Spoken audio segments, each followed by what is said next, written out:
Hello, my name's Ben, and I live in a small village nearby the woods. We have everything we need, like a shop, houses, and a temple nearby. However, my dad never lets me go anywhere outside the village without him. He says that I'll get lost in the woods or something.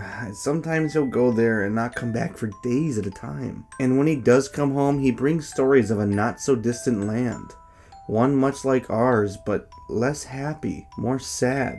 Dad said he once saved the land with the help of a young boy, but that happened decades ago. My dad's not like most people. He can live for a long time and has powers to heal people, but the odd thing is, something that matters more to him is his collection of masks.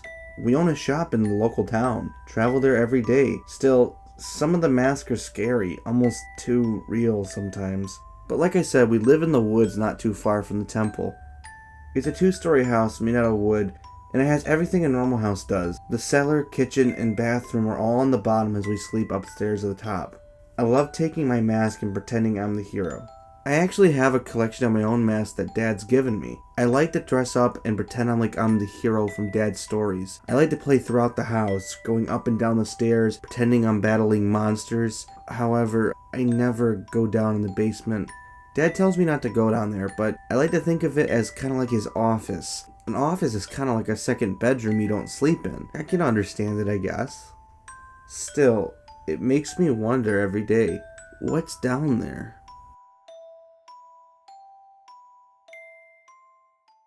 Dad and I were walking back from the shop one day when curiosity got the best of me. I went ahead and asked him, "Dad, why can't I go down into the basement?" He stopped and looked at me. His eyes changed into a serious glare as he replied, "Ben, you need not know what's down there. Someday I'll show you, but for right now you mustn't go down there. Do you understand? Under no circumstances must you go into the cellar." I quickly nodded my head, agreeing with my father, replying with, "Yes, Dad, I won't." His glare then changed into a warm look as a great big smile stretched across his face. My dad always had a big smile. It went with his red hair. The weird thing was, I didn't exactly look like him. And I don't mean exactly like him, I mean my face looked different. My hair wasn't red, it was yellow. It just always made me wonder one thing. Where's my mama? In my bed that night, I thought more about my mom. I never had a memory or even a thought of her in my mind. Dad never talks about her. Some of the kids in the nearby village I play with like to make fun of me. Dad would sell masks as they watched. They made up stories about how he killed my mom and hid her body or took me away from her. Those thoughts stuck into my mind, and they never really left. By this time, the sun had already set, and I was laying in my bed reading a book. I heard the noise of my door slowly opening, and Dad walked through. My dad walked over to my bed and sat down inside the chair next to it. After talking for a little bit about the day and the masks that we sold, he told me a few stories. This one in specific was about how the boys stopped the demon lord. They lived in the sky and rode on birds. I always love his stories. Feels more like the legends from a book. A floating city in the sky, a sword that can talk to you. It seems a little bit far-fetched to me. Not to mention the same guy from a story similar in an ocean world that was flooded appeared there, this time floating in a little shop thing. I questioned it a long time ago, and Dad went on to say that in this world there's this thing called reincarnation. He told me that in the stories, lots of the characters are reincarnated in different periods of time. It made me question myself. Am I a reincarnation? Is Dad a reincarnation? It didn't let me sleep for a few nights, but eventually I kicked it. It seems like reincarnation plays a key in these stories he tells me about. After the story, Dad told me to listen up. "Now, Ben, I'll be making a special trip to the mountains tomorrow." I jumped up a little. Yes! I miss the rock people. "Now, Ben, I'm going alone this time. The volcano's active this season, and I can't risk you getting hurt." I felt the excitement flee out of my body. I fell back and started to feel sad. I loved traveling to the lands with my dad. It was exciting. The rock people would tell me about the hero's adventures he had there. Dad's face turned a little sympathetic, and he said, "Hey, it's alright, boy. I got a surprise for the next day." I looked up at him. "What is it, Dad?" He smiled. "You've always wanted to learn how to swim, right? I think we can give Hylia a big trip tomorrow." I got all excited. I sat up in bed and grabbed onto him, hugging him. "Thank you, Daddy, thank you." Just then I stopped. The thought of Mom went through my head once again, loosening my grip as I barely held on, my expression falling flat. Dad noticed this and asked, "You alright, Ben?" I felt scared to ask. It felt as if it was forbidden. I charged up the courage, and then I asked him, "Dad, where is my mom?" I expected his face to turn into a serious, unhappy stare, but instead he looked rather fine with the question. "Ah, yes. Your mother was a great woman, Ben. She went out of her way for others. After many adventures, I wanted to settle down with a child, be a dad. Your mother had a beautiful green hair down to her shoulders, very cute and happy face. I loved her with all my heart, as did she to me. And when you were born, we couldn't have been any more happier. And then..." Dad stopped, his eyes staring into the distance as if he's reliving something from the past. "Dad, please tell me, what happened to her?" He was quiet, but I heard him mutter out the words, "I told her not to go there. She went anyways." Suddenly, Dad snapped out of his trance and said, "Well, that's a story for another day, boy." His sad-looking expression changed into a great big smile. He signaled me for the song. Dad always has us sing his song at night. Says it helps us. After our conversations tonight, I feel like I could use it. Don't be afraid, heal all the pain, have a happy day. Just love more, smile till you're sore, dawn of a new day. Suddenly I felt my heart more open. I felt my troubles being lifted, my soul being healed. And Dad's eyes looked even happier than they have been the entire day. That song always heals the soul, Dad says. Dad hugged me and kissed me on the forehead. We blew out the candles and Dad said goodnight before leaving the room. I laid there that night, thinking about my mom, about how he told her not to go there. What did it mean? Then a thought crossed my head. Dad told me the exact same thing, about the basement. Could Mom be in the basement? I thought about what the kids said. Thoughts of my dad killing my mom were playing in my head. But that couldn't happen. My dad is such a happy, loving, caring man. He would never do that. Or would he?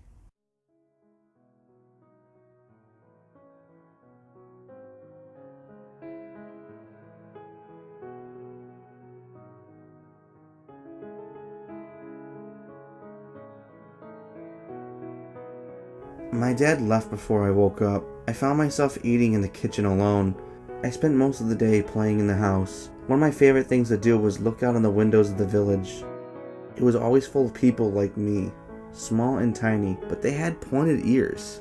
I played in every single room except for the kitchen. I was saving that for the final dungeon. So I ran from my room all the way to the kitchen, and that's when I noticed it.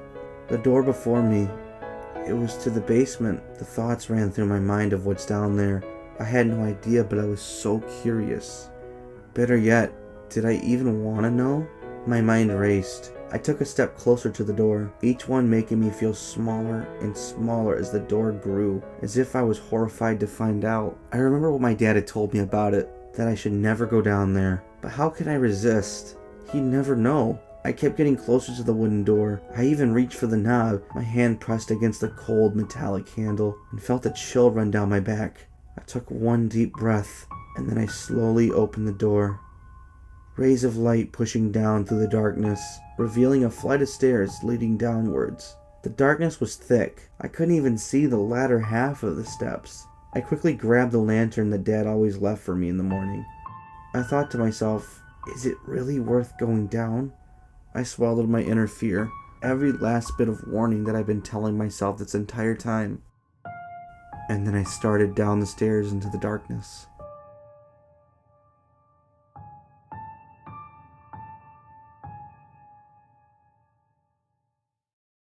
Keeping a slow pace, I lowered my short legs down to the steps, the light from the lantern now piercing through the blackness. More steps became visible. Sometimes the stairs would creak, making me pause to wonder if it's just me, or, well, of course it's me. Almost at the bottom, I felt my heart starting to pump. I could feel this fear inside of me. Something was either wrong or going to go wrong down here. I was horrified to know what awaited me. Finally, I had reached the bottom. I got a good view for some of the room, most of it still hidden by the pure darkness that flooded the entire room. However, it was full of a ton of cobwebs everywhere, and my footsteps echoing in the darkness. Moving forwards, the light from my lantern revealed more of the room. There were old barrels and boxes all over, not to mention dirty equipment. I must have turned a little too fast because when I swung around for a wall, I saw a horrifying sight. A mask. A mask depicting an evil demon laughing. I lost my footing and slipped to the floor, dropping my lantern on the ground. The angle of the lantern revealed more light throughout the entire room. The once darkened wall was now lit. All over were more and more masks, some of people, and others of the other tribes across the land. They had the same faces though, either looking horrified or sadistically laughing. I've never been a big fan of the mask. Unfortunately, it's pretty pitiful too, considering my dad's a mask salesman. He'd always use them to surprise me or even scare me, jumping out of a closet or even the bathroom. I've told him I've hated it, but he only seems to want to make it worse. It's not all bad though. Sometimes we'd have fun playing with the mask. The walls were filled with masks of all shapes and sizes, but never before had I seen masks so realistic. Some looked identical to being real, and the expressions were never this bad before. I could almost feel the sheer horror coming off the mask, as if they wanted to scream or laugh with all their might. That's when I noticed something. Something at the end of the long basement. There was what looked like a shrine, a pedestal rather, sitting up front. There was also a cloth over it, followed by a tapestry above it. The tapestry depicted 4 red beings holding up a planet with a face, then someone looking like a hero in green, then a younger version of my dad, and a young girl in purple. There was also one last thing. A mask, but not just any mask. The mask was barely visible in the darkness, but it looked as if it was heart-shaped and purple, and this being made out of wood was wearing it. It was right then and there that I looked down and saw there was something on the shrine, something that the cloth was covering. The cloth had writing on it, in old language that I didn't understand, the pictures of the royal family symbol, but curiosity was killing me, so all at once I did the unthinkable. I lifted the cloth. My stomach began to twist inside of me. My eyes widened. There before me was a mask. No, the same mask in the depictions. Only now I could see it more clearly. It was purple with red overlays, lined with what looked like spikes, with no mouth, but with 2 big, orange, horrific, devilish-looking eyes. You could see the carvings depicted veins lining it, suiting it since it looked like a heart. I felt as if it was glaring at me. I mean, out of all the masks I've ever seen, nothing has looked more scary, no, more evil in my entire life. It looked so real, as if it was going to blink at any time.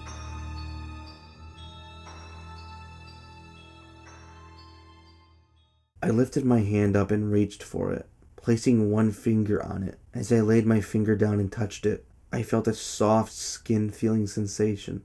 Just then in my mind I started to laugh. So much so that I laughed out loud. And that's when I realized my lips weren't even moving. And it wasn't me laughing. It was coming from the mask.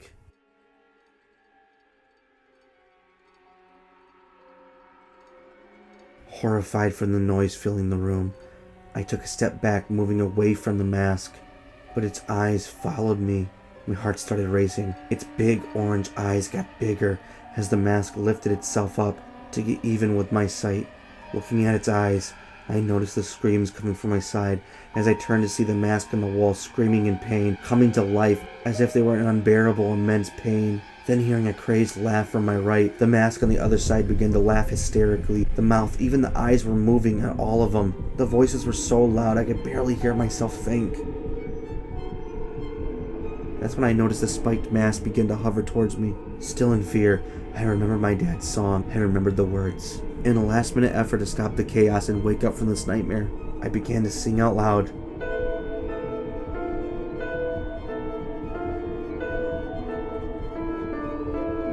All the noises in the room suddenly stopped.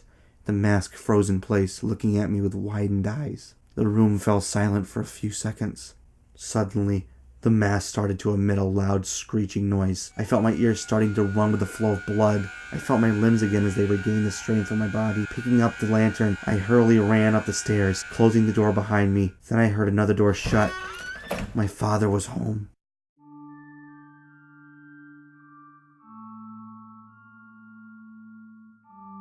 The sun was beginning to set outside, my heart just pounding. I almost teared up, realizing that I must have been down there far longer than I thought. Not only that, Dad was home. Questions raced through my mind. Did he see me? Does he know? He analyzed the scene, scanning me head to toe. Never before in my entire life have I ever been so scared. What I just seen, it was unlike anything I've ever heard of. Dad's expression changed to a curious one as he asked me, Son, oh God, here it comes. are you alright? You look like you've had a nightmare. Just then I calmed down. He didn't know. Dad has no idea. Come on, Ben. It's almost time for supper, and then bed. You seem a little bit upset tonight, so we'll start off tomorrow bright and early for Hylia. Oh, well, I didn't know how to reply. Okay, Dad. Dad tilted his head sideways with a smirk look. That dream must have been a bad one. No more Chatu for you before bed, mister. After saying that, Dad winked at me. It made me laugh a little, for the moment forgetting about everything that had just happened. Now upstairs and get changed, Ben. I'll have supper done in a little bit. I nodded and headed to my room. I was as excited as a young boy could be for learning how to swim. But the thing in the basement, it was really bothering me. Was it even real? I have no idea. Maybe I should tell Dad, but I just don't know. A few hours later, I was laying in my bed. Dad came in and sat at the foot. I asked, Dad, can you please tell me a story? Just one? After a few begs, he eventually caved in and agreed to tell me a story. Getting up and sitting in the chair next to me, he opened up a book and began his story.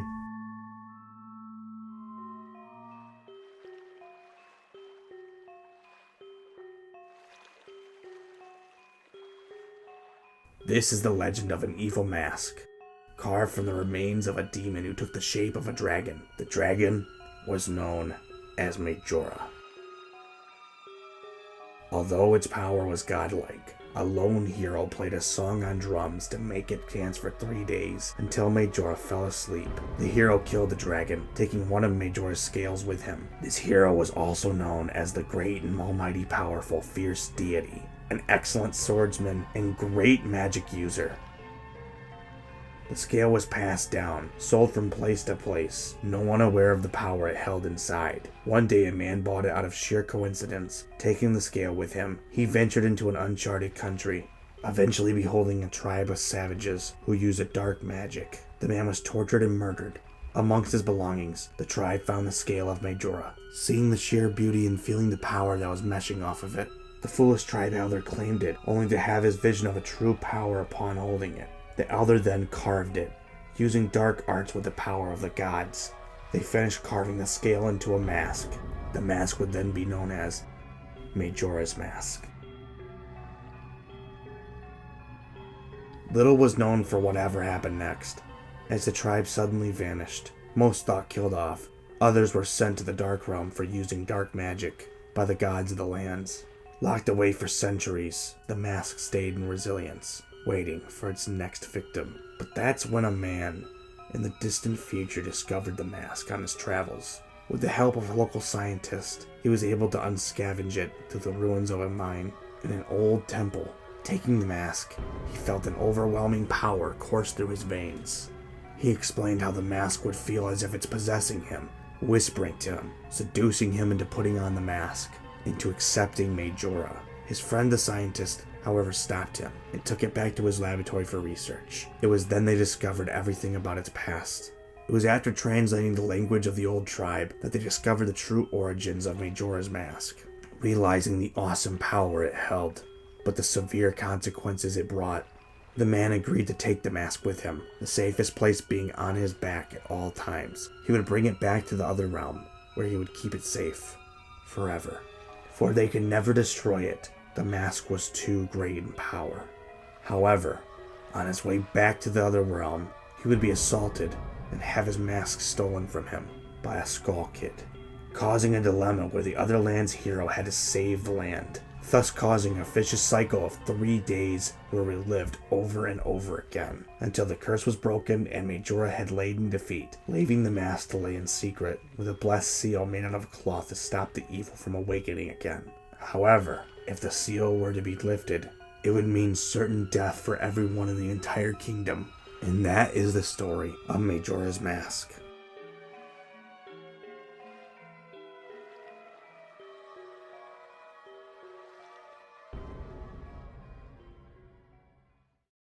My mind went on full alert. Everything he had just said, it made sense, as if he was retelling a memory, not just a story, but a full unfledged memory. I thought back to the cloth on top of the mask. Was that the seal? My stomach turned inside as I tried to comprehend everything I heard. Did I break the seal? Is the world doomed because of me? Could it really happen? Thoughts raced through my mind. It was then that Dad finally sang the song.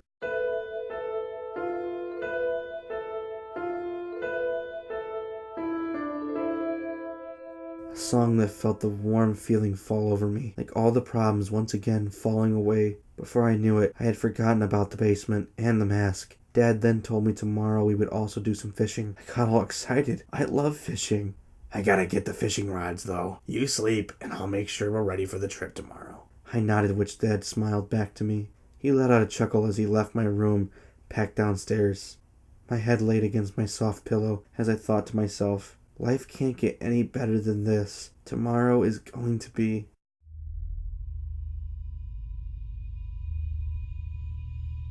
That's when I heard a sound of bashing coming from the downstairs, followed by a horrified screams of a man. Instantly my heart filled with a void of fear as it all came running back to me. I jumped out of my bed running down the stairs as fast as I possibly could. The noises grew louder and louder. I walked into the kitchen where the noises came from and I saw a startling scene. The room was in despair, the table and its chairs knocked over. Glass from the broken dishes lined the floor, and a trail of blood starting from the glass that led to the door, the basement door, which was now wide open, the top only lit by barely seeable candlelight. I swallowed my fear as I got closer to the open doorway, eventually just getting a few feet away from it, and then I saw it. A hand, a white bare hand, lay on the ground. Could it be my dad's? Maybe he just fell and slipped. Horrified, I got closer to it. I needed to know if it was my dad, if he was all right. I grabbed one of my lanterns, knocked onto the floor, and I used it to see him, and went to shake him. That's when I noticed something. He wasn't there. My father was not there. I looked back to see the hand. Laying there on the stairway was a bare hand, now covered in blood, and I could see where the bone snapped off as it laid there on its own. A bone laid where the arm should be, blood dripping off of it onto the floor. I could practically hear the blood drips dripping onto the wooden stairs. I wanted to scream. I wanted to run into my bed and covers and wake up to Dad being there. But it only got worse as I noticed a long, veiny, skinny-looking limb wrapped around the hand. All at once it yanked the hand back into the basement. I yelled and screamed, stepping back. Farther away from the door, I kept moving back until I bumped into something behind me. I could hear panting, long breaths coming from above my neck. I hadn't bumped into just anything. Something was standing behind me. All sorts of dark thoughts ran into my head. Maybe it was the mask. I quickly swung around to meet the gaze, or lack thereof, of my father's. Only his face was hidden by the darkness. I managed to mutter out the words, Daddy? I then raised the lantern to shine the light his way. As soon as the light hit his face, I screamed at the top of my lungs. Falling to the floor, the lantern fell on its side. Lightning struck outside, revealing light through the window. All I could see was a gruesome face of that thing. It stood as tall and resembled a tiny bit of him, but it was not my dad. Its eyes were cut up and uneven. The hair was torn out in some places. Face looking cold as ice, skin pale white, blood-stained hair, and a face looking as if it's been starved for weeks. It stood there with a disturbed expression, standing as though its limbs were disconjointed. It resembled a corpse, and louder. I stared into its seemingly lifeless eyes as it just kept breathing, louder and louder, as if it was dying. Its jaw hung open, but then it just dropped, as if unhinged, started to speak. Its voice was eerie, like a rusty piece of metal scraping against a rock. I told you, Ben. I told you not to go in there. I told you to stay away. Tears started to run from my eyes. I hadn't listened. I had ignored him. I should have told him last night. Look at him now. He's a walking corpse. I cried out, I'm sorry, Dad. I should have listened. You must be punished, boy. You will be punished. You must be punished. Just then, its unhinged jaw started to sing, words not even matching the movement of its lips.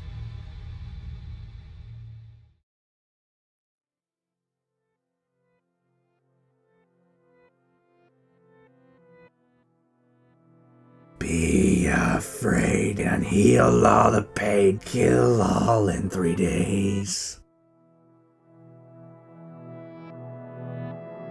Fall to the floor, close the door. You've been met with a terrible fate. The song. He sang it to the tune of the song, only I didn't feel as though I had been healed. I felt the opposite. I felt all the pain in my life. The countless nightmares, my old and current fears filled my mind and my soul. They returned as I felt my heart become wrapped in a cold abyss of sadness. He kept repeating the lyrics over and over again. I started to feel this uncontrollable feeling of death and suffering. I couldn't even cry anymore. Tears were not enough. Everything wrong I ever did, every problem that ever happened in my life, it was because of me. I'm a failure. I lifted the seal, and it's my fault. I then noticed it started stepping closer, its jaw now lifting up and down in a fast motion. I wanted to give up. I wanted to quit, as it sang loudly, resembling my father. But that's when I realized something. The monster started to move farther away from me. But my last ounce of will made me slide my body back and fell backwards down the basement steps. That's when I felt my head land on the boards.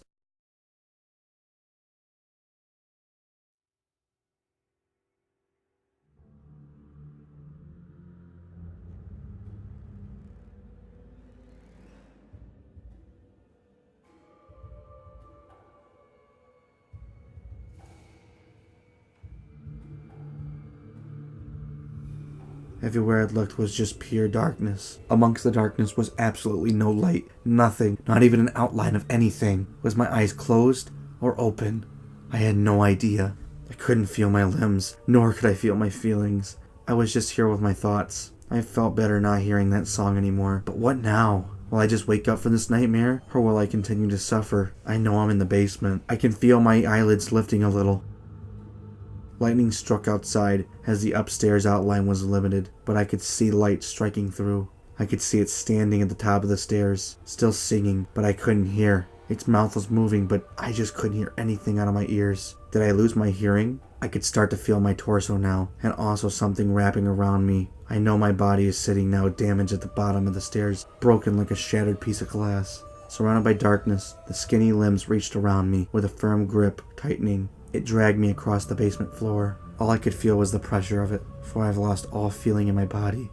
It dragged me past the mask that lined the wall. I can now see a gigantic hole where light filled in. It had been outside. It had left the basement. I could see more clearly now with each strike of lightning. The walls were no longer filled with just masks. No, those were littered all over the floor. The walls were now littered with faces. Faces of the mean children from the village, of the fairy people outside, the rock people from across in the mountains, and even the fish people that lived out by the lake. Their horrified expressions lining the wall, as if somebody ripped them off their bodies and stuck them to the wall. I felt a sense of frozen fear. Maybe that's why I couldn't move. Too scared. I was then lifted onto the platform where the mask once lied. I didn't know how I was standing. Maybe I was being held up. My sight became hazy as I started to black out, and then I saw it. 2 enormous orange eyes, seemingly piercing through the endless abyss of darkness, swayed slightly back and forth, never standing still. I was in a trance with the eyes, the movement they made. They met mine. The room was completely silent. Not even the noise from outside could be heard. I then realized it wasn't that my hearing was off. There was just no sound. What was looking at me? I didn't want to find out. Just then the eyes floating in the darkness turned into a red glow, looking as if they were full of hate and demonic intentions. Just then, breaking the absolute silence, was another deafening scream. It filled the room and shattered my ears. Lights lined the walls as now viewable candles were lit. I witnessed the hundreds of faces being revealed through the room. I felt something running down my ear. Maybe it was blood. I looked at the horrifying faces until my face met that of it. The eyes. The red eyes. They faded back to orange, but now I can see what they were attached to. That mask. The heart-shaped evil-looking mask. Only now, it was attached to a body. A scrawny little frame with long tentacle-looking limbs attached to it. My heart pounded. It was something from my worst nightmares. It let out a laugh. Even though there was no mouth, I then watched it get closer. I then cried out, "You're a Majora! You're the evil being that my dad talked about!" It laughed louder. You killed my dad, and you killed my mom too!" It stopped laughing. It let out a childlike noise. Just then it barely moved, yet managed to appear before me, placing its long, slimy hand on my skull. Suddenly I felt a strange sensation.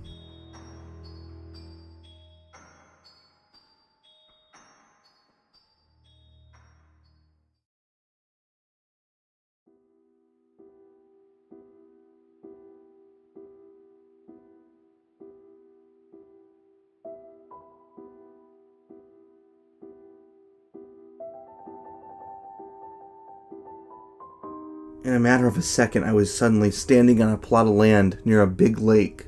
Only something was off. Everything was gray.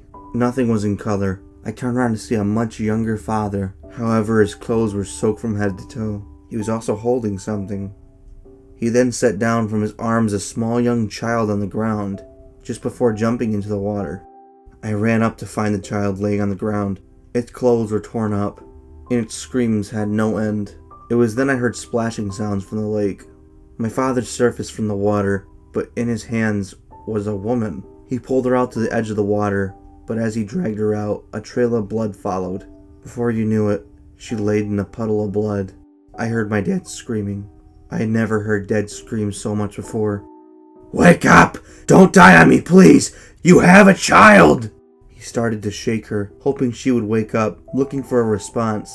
After a few failed attempts, I noticed him whispering silently to her. I could barely make out what he was saying. You tried to save him. I promised to be here and love him. I'm sorry you've met with a terrible fate, but he will know when the time is right what really happened to you." But wait, if that's Dad, then that's... It all started running back to me now. The village boys' rumors came back into my head. Then my father reached for the baby on the ground. The screaming stopped as the child looked deep into my father's eyes, smiling, as if he was looking right into my eyes. Everything was going to be okay. But then he said something that startled me. "I will call you Ben." My heart froze. "You have much to learn, Ben." Ben, that was my name. That means that was my mom. The corpse of a woman laid there, with her blonde hair and wet clothes. The blood finally stopped seeping out from behind her. I felt as if my life was a lie. This whole time, my dad, he wasn't my dad, just someone who found me. And my mom, she died trying to save me. It's my fault. Just like Dad, it's all my fault. It was then I noticed the world started to distort and fall apart, evaporating like water to sun.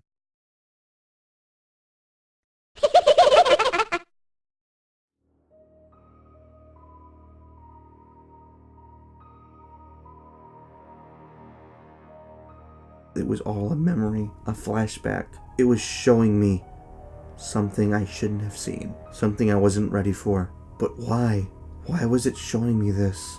Eventually I faded back into the basement, where it laid before me.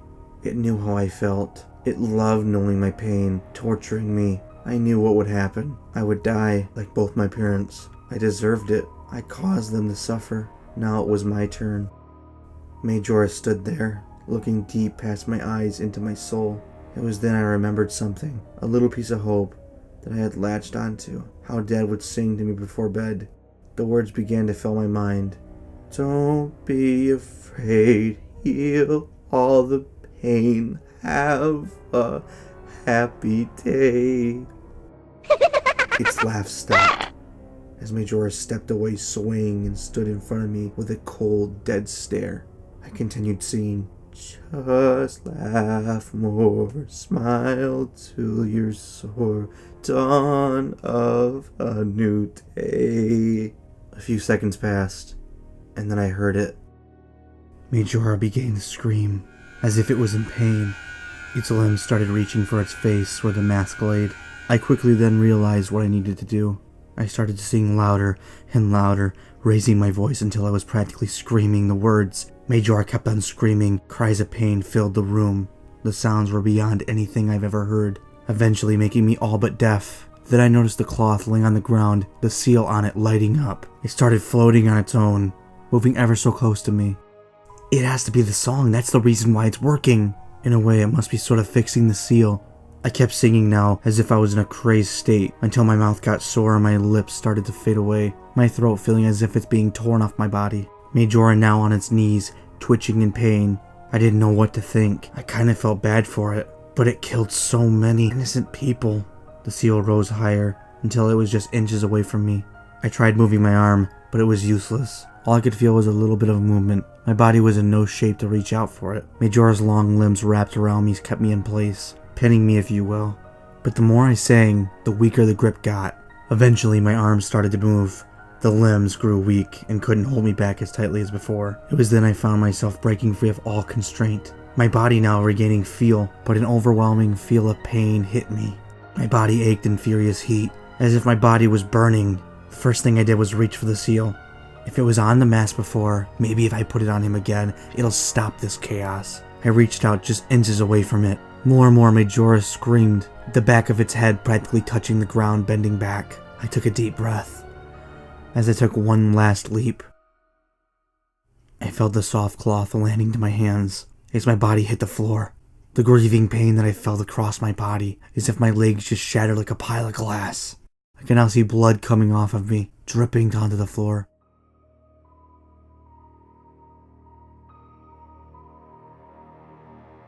Majora's back was to the floor, almost in an inhuman state. My legs hurt so bad, but no, I can't stop now. I have to get up, I have to put it on him, I have to end this. I stood up, running over to Majora. As I looked into its eyes, I could see the evil pain torturing through him, its eyes looking like the core of Death Mountain. I wish things could be different. I wish you could be good, but you're not. You're pure evil, all combined into one. It was just then I felt the last attempt from Majora as a limb reached out and grabbed my ankle, pulling me to the ground. I wasn't going to let this go in vain. I forced myself to fall forward towards the demon. I swung my arm around, slapping the seal onto the mask, and that's when a burst of light shot through the room. It worked so fast I could have blinked and missed it. Majora stopped moving. With the seal on the left side of the mask, the right eye was still viewable. I looked into the eyes of a misunderstood creature, like a child my age, only bad, who was never held accountable for what it was. I don't even know what it was.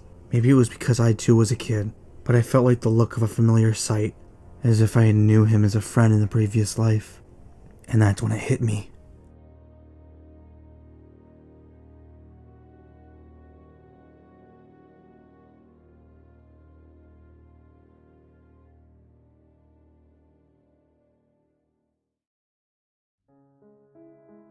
Majora's eye started to animate and swirl itself into a void. It sucked me in like a whirlpool, and suddenly I saw images in my head. Memories started to fill my mind. Flashes of Clocktown, flashes of Hyrule Field, all of Termina. It started to come back to me. The seal, it was from a princess, blessed by her and the gods. Memories just kept on filling my mind. I remembered the songs, the adventures I had gone on, the lives I have lived, the hero I once was, and then my name. Up until my end, my original body, they'd buried me under a tree. By the castle, I once saved the kingdom, both lands, my friends. Their faces lined the walls. I'm the hero. That's why my hair's blonde. That's why I look like him. I am him, and my dad knew this. I remember the promise I made him keep. After the adventures, he'd give me a life of a child that I never once had. The only thing I was missing, my life. He gave me a childhood. Everything makes sense now. A light suddenly appeared upon the darkness. A triangular symbol of the royal family glowed upon my left hand. I knew what I had to do to fix this.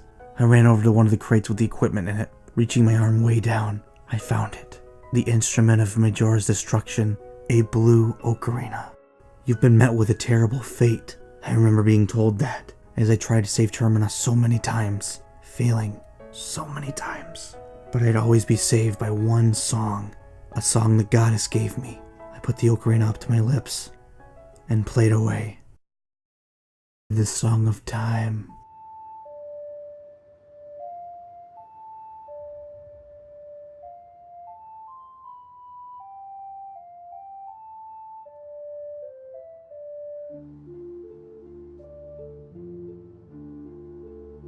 Looking at the seal, I could see the outline of the mask once again, this time knowing full well not to lift it. I decided rather to put a seal around it, even bigger, just in case there's an earthquake or anything of significance that would knock it off. Thankfully, I remembered only one with a Triforce could lift the seal. I packed a sack full of the equipment that I used to use on my adventures. I felt as if I was two people trapped in the same body. The previous life of being a hero, and the continuous life of being a young boy. In one way, my name was Ben, but in the other, I was him.